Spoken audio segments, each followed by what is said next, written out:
It's the Real Estate Podcast, brought to you by ANZ Home Loans for financial well-beings. Hey, welcome back to another episode of the Real Estate Breakfast. Getting out of that Monday blues into a Tuesday this morning, the 19th day of November, as we cover your property news every day, 7 days a week. And of course, you can hear us on iHeartRadio, Spotify, Apple Podcasts and Amazon. Now, you might have seen this a few days ago that new investor loans, they have surged by 18.8% nationally. Now, that is outpacing investment properties hitting the market. Tasmania, Victoria and New South Wales showed elevator investor listings, while South Australia, Queensland and Western Australia are below average. CoreLogic reports that investor demand does still remain strongest in high-growth states like SA, Queensland and WA. And while the rising interest rates and taxes are deterring some investors, others are entering the market, particularly first-time buyers, and we've been talking a lot about that over the last 3 to 4 weeks. So let's right now take you to Brisbane this morning as we catch up with Melinda Jennison there from Streamline Property Buyers. And good morning. Welcome back to the Real Estate Breakfast, Melinda. Good to have you on. Good morning. Thanks for having me again. I look forward to the chat today. As I said, CoreLogic report that investor demand is still pretty strong in those high growth states, and you're in one of those with Queensland. Brisbane still sort of going pretty well, isn't it? It certainly is. I mean, we can look at the investor activity as an indicator based on housing finance commitments across the state of Queensland. The investor activity actually consists of 40.5% of all housing finance commitments across our state. So that's really strong. And in fact, it's well above our average. So it indicates there's a lot of investors turning to Queensland for their investment buying needs. Yeah, well, the growth, it is just continuing to perform pretty well in Brisbane. And you're going to tell us that Brisbane is still retaining a top 3 position.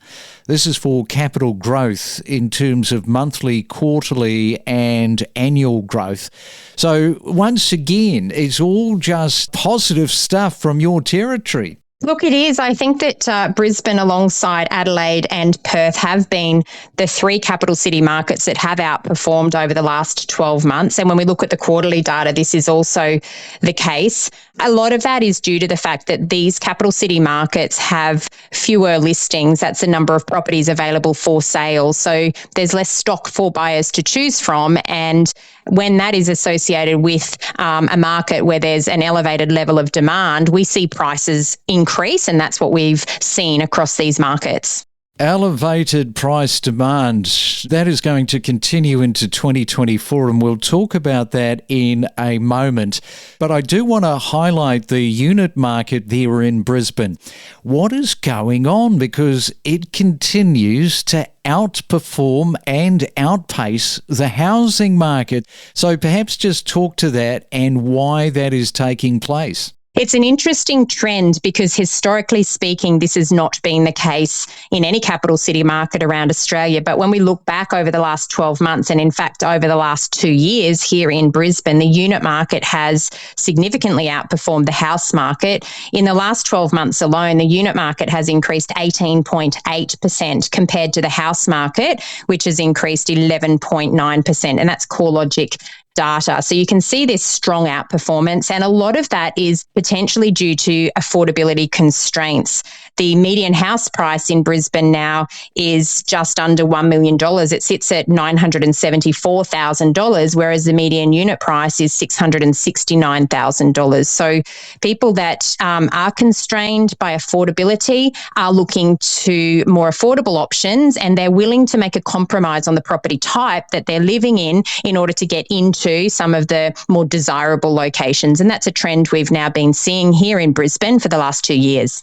Yeah, the affordability constraint is something that we were talking about just last week in terms of people sort of downsizing as well. You know, they go from a 4-bedroom to a 3-bedroom, even from a 2-bedroom into a 1-bedroom because of the price affordability. That's not going away anytime soon in 2025. And in your market, particularly those first-time buyers, they're really just diving into those units at what you would see at high numbers. Certainly is the case. And again, if we look back at the housing finance commitments for Queensland, we've got 27.5% of housing finance commitments being made up of first home buyers.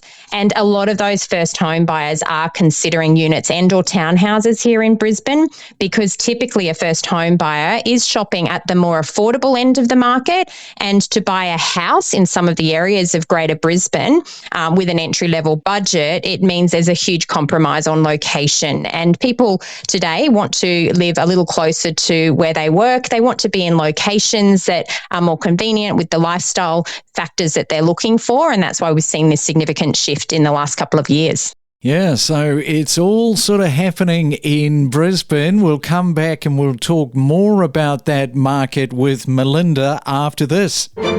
Every morning from 6 a.m, we bring you the latest real estate news with diverse perspectives from leading industry experts. We deliver the most property podcasts across Australia every week. We are taking you to Bell Property in Berry and to Jane Zwar. Jane, what is your property tip for us this morning? It's pretty simple, Craig. If you love it, if you see potential, if you can afford it, buy it. Look, there's a very slim chance that you will regret that decision in, say, 5 to 20 years from now. However, if it's an investment, don't think with your heart.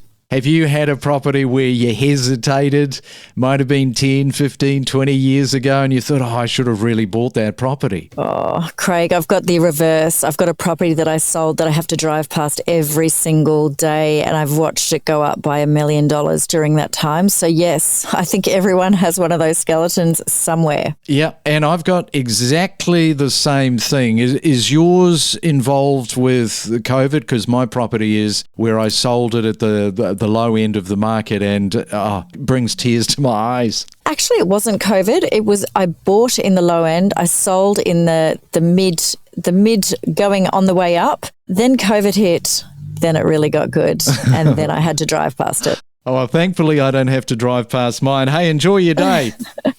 Thanks, Craig. Gain insights with exclusive conversations from real estate professionals about buying, selling and investing across Australia. And it's a Real Estate Tuesday. We are talking to Melinda in Brisbane this morning. Lots to talk about, of course. One of the things that we're all looking forward to, Melinda, next year for 2025 are these wretched interest rates. We can't wait to see them starting to move down. And I do want to pick up on more affordable properties are growing at a faster pace than more expensive properties in Brisbane. So talk to that, as well as, what these interest rates are likely to do in your market, and particularly you as a buyer's agent. Well, look, the trend is actually the same across most capital city markets, and that is that the most expensive properties, the growth rate is lower than the more affordable or the cheapest properties in that market. So here in Brisbane, in the quarter or the 3-month period up to the end of October, we saw the bottom end of the market, so the lowest 25% of property values, they increased 3.9%, whereas the top end of the market, or the most expensive 25% of properties, actually increased, but only 1.8%. So there's a big difference, but these are dwelling values. So we then have to consider the change in median house price and median unit price over that period of time. And of course, because that unit market has been outperforming, there is some compositional bias in that, in terms of it's not just that the more affordable houses are growing, it's the more affordable dwellings as a whole. And because of that shift where people are willing to buy units and townhouses, that's putting that upward pressure on that segment of the market that's more affordable, because there's more buyers in that particular location at a time where supply is constrained because listing volumes are lower. And investors, of course, they're getting in there, they're driving things up in terms of making the supply even tighter, more frustrating for those first-time buyers. Yeah, absolutely. Investors are typically competing with a lot of those first home buyers because a lot of investors are shopping at a similar price point. And yet here in Brisbane, we still have listing volumes that are down around 25% on our long-term averages. So there's 25% fewer properties available for sale at a time where demand is relatively stable and in fact somewhat heightened because of the population influx that we've experienced that's come into southeast Queensland in the last couple of years. Now, we've got first-time buyers listening, so give us a couple of affordable areas, a couple of suburbs that you can say, yep, here's where you should be looking if you're looking at buying. I think that depends on whether they're looking to buy a house or a townhouse or a unit, to be honest. But, if people are shopping around that median value for a unit, around that $670,000 price point, you can still get into some of the inner or middle ring locations around Brisbane, potentially even some blue chip locations if you're prepared to compromise by looking at a 2-bedroom, 1-bathroom property with a single carport. So these are areas potentially like Alderley. You might get into areas like Camp Hill or even in areas like Taringa.